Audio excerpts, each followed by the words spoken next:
Merhaba arkadaşlar, PES Sevenler Birliği kanalına hoş geldiniz. Hesap kapışmasının yeni bir bölümündeyiz arkadaşlar ve şu an Rafadan Yumurta hesabındayız. 0 TL hesabımızla başlayalım istedim. Sonra zengin hesabımıza geçeriz. Bu hafta fark açılacak mı? Yoksa Rafadan Yumurta azıcık da olsa farkı kapatabilir mi? Rafadan Yumurta hesabımız için kötü olan taraf şu arkadaşlar.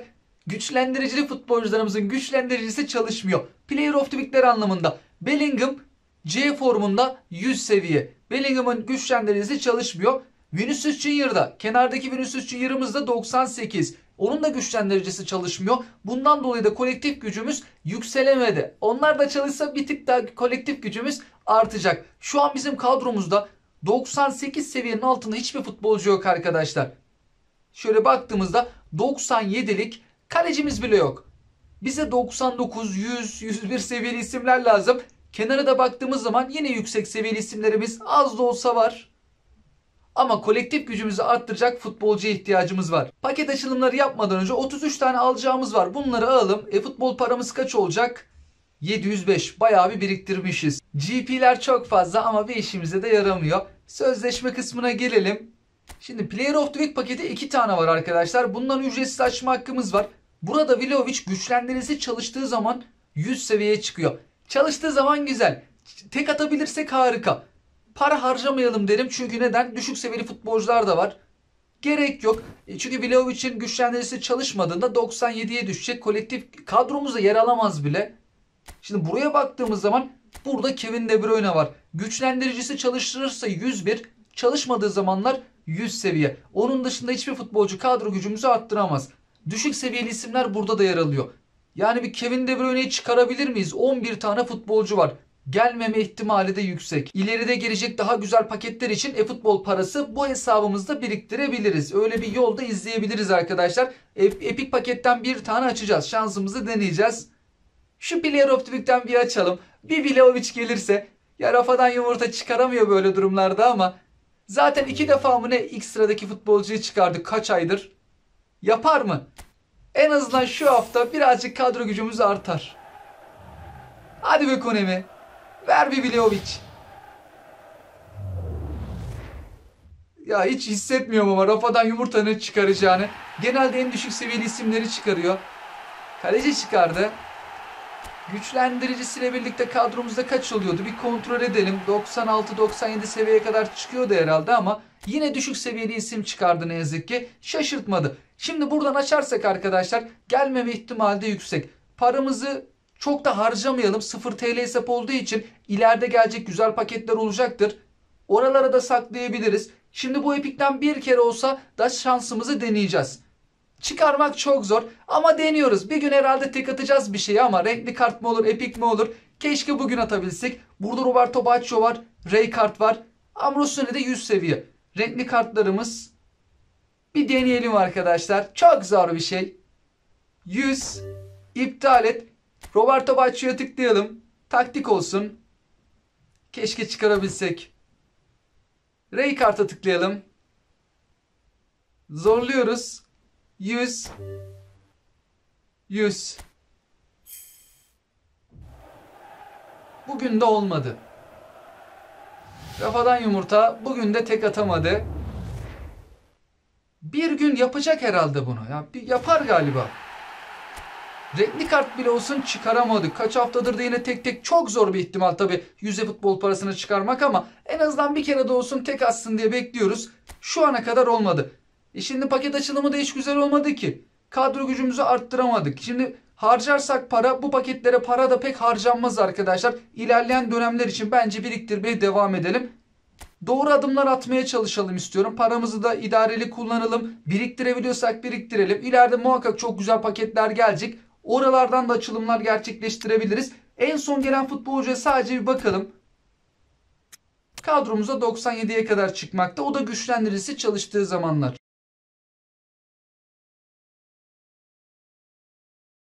Zengin hesabımız lahmacuna giriş yaptık arkadaşlar. Lahmacunda da şöyle bir durum var. 3100 olamadı. Kaç haftadır 3100 olamıyor ki bu hafta Kevin De Bruyne'nin güçlendiricisi çalışıyor. Yani biz oradaki Kevin De Bruyne'yi çıkarsak bir anlamı yok. 101'lik Kevin De Bruyne'miz var. Ama Vlahovic gelirse işler değişir. Bence Lahmacun Vlahovic'i çıkaracak. Rafadan çıkaramadı ya. Bu hesabımız çıkarır.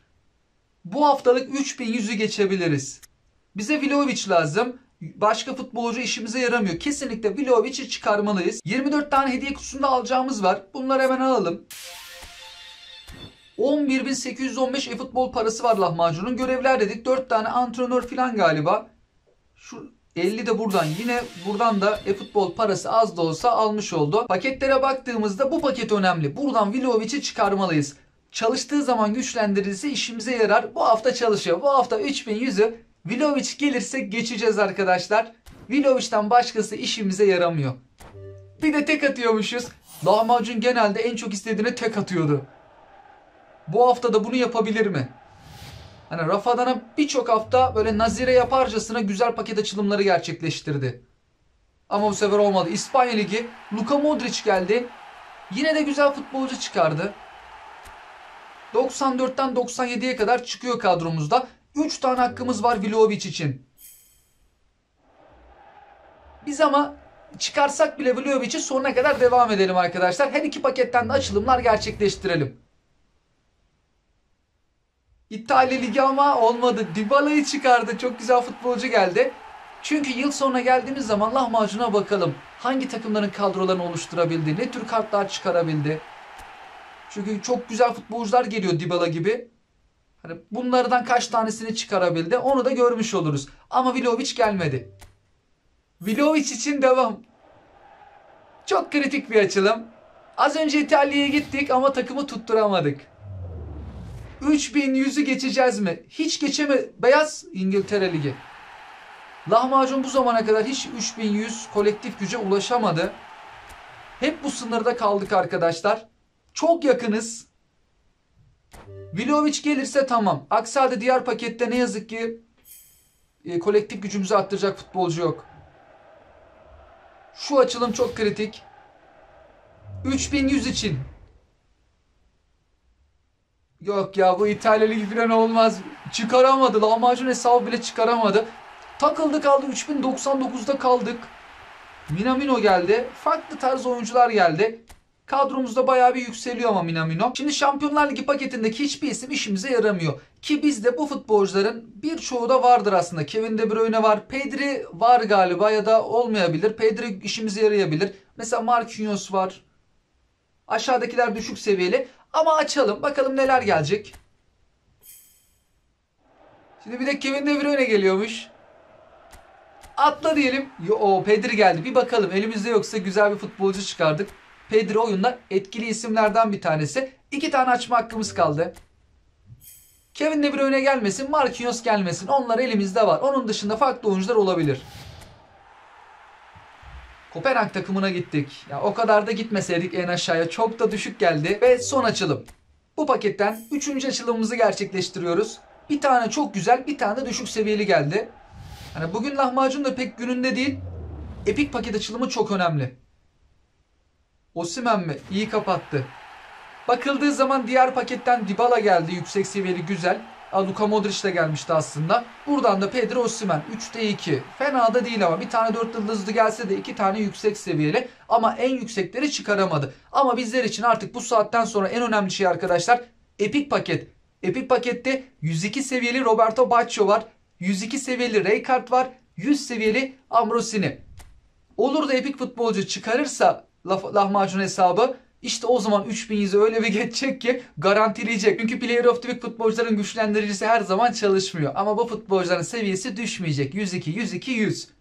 Haftalardır epik futbolcu çıkaramıyoruz. Bu hesabımız 900'lükten bir tane açabiliyor. Her ikisi hesabımızdan da tek atıyoruz. Orada para olmadığı için 100. Burada zengin hesap olduğu için 900. Şimdi 900'e basacağız. Haftalardır epik gelmiyor. İlkinde gelmişti, ondan sonra hiç gelmedi. Çok kritik. Bu hafta belki de çıkarabiliriz. Ama bu Roberto Baggio'yu da çok zor veriyor bana. Kendi hesabımda bayağı bir paket açılımı gerçekleştirmiştik.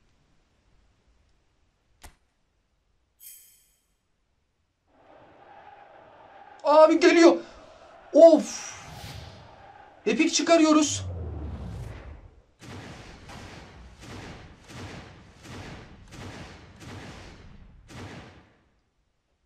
Rijkaard. Rijkaard geldi. 3100'ü lahmacun geçti ve haftalar sonra 102 seviyeli futbolcuya tek attı. Yanında şimdi kimler gelecek? Vay be. Bir de şu futbolcu geldi. Ya bu zaten 99 falan yok. 98 mi neydi? 102 seviyeli Rijkaard'ı çıkardık. Lahmacun hesabı çok güzel bir futbolcu çıkardı. 100 seviyeli Ambrosini bile gelse mutlu olurdum ama öyle bir isim geldi ki şimdi işte o 3100 duvarını yıktık geçtik arkadaşlar. Orada takılmıştık ya. Bu sefer fena geçtik. İlk defa epiklerden açılım yapmaya başladığımızda çıkarmıştık. O da Ljungberg 100 seviyeli isim ama 2 tane renkli gelmişti. Mesela Ødegaard da gelmişti. Çok güzeldi. 952'sini çıkarmıştık. Bu sefer Rijkaard. Şimdi alınma sırası. Rijkaard'ı bir kilitleyelim arkadaşlar. Yanlışlıkla silmeyelim. Şimdi kadroya çekeceğiz. Düşük seviyeli. En düşük 99'luklar var galiba. Hiç 98'lik isim yok bizde. Harbiden yok. Baktım. 99'luk bir isimle değiştirelim. Musiala'yı çıkaralım. Bizde zaten çok yüksek seviyeli DOS vardı. Şimdilik şuraya yerleştirelim. Seviye antrenmanı. Hatta şöyle yapabiliriz. Stopere çekelim biz Rijkaard'ı. Stoperde dursun. 104.000 antrenör puanı istiyor. Şöyle yapalım. Ødegaard yine güzeldi. Ortada dursun. Otomatik dağıt dedik. Herhangi bir kaleciliğe basmadı. İlerle. Onayla. 3104 ve haftalar sonra, aylar sonra bu hesabı açtığımızdan itibaren ilk defa 3100 kolektif gücü geçtik. Rafadan yumurtayla fark bayağı bir açıldı. Yani bu açılan fark tabii öyle hemen kapanmayacak ama önümüzde daha zaman var. Tabii zengin bir hesap, avantajlı bir hesap. Bakalım Rafadan yumurta ilerleyen süreçte farkı ne kadar azaltabilecek. Bir de lahmacun hesabı çok şanslı bir hesap arkadaşlar. Genelde en güzel futbolcuları çıkardı. Ücretsize mesela Son çıkardı. Ücretsize Makalele'yi çıkardı. Ve Player of the Week'lerden, paketlerden her zaman en çok ihtiyacı olan futbolcuları çıkarıyordu. Vinicius Junior şu kartını bile çıkardı. Mesela güçlendirici kartı hiçbir işine yaramazdı. 98 ama bu kart en azından her zaman 99. Kenara baktığımız zaman çok güzel. Bizde Pedri varmış mesela. Hem de 99'luk Pedri varmış. O yüzden o çıkardığımız Pedri bizim pek bir işimize yaramadı. Farklı bir Pedri kartı olmuş oldu. Genel derece diyelim. Kenarda da çok güzel futbolcuların ikinci kartları var. Kevin De Bruyne'den yine var. Adaylı sözleşmeye de almışız.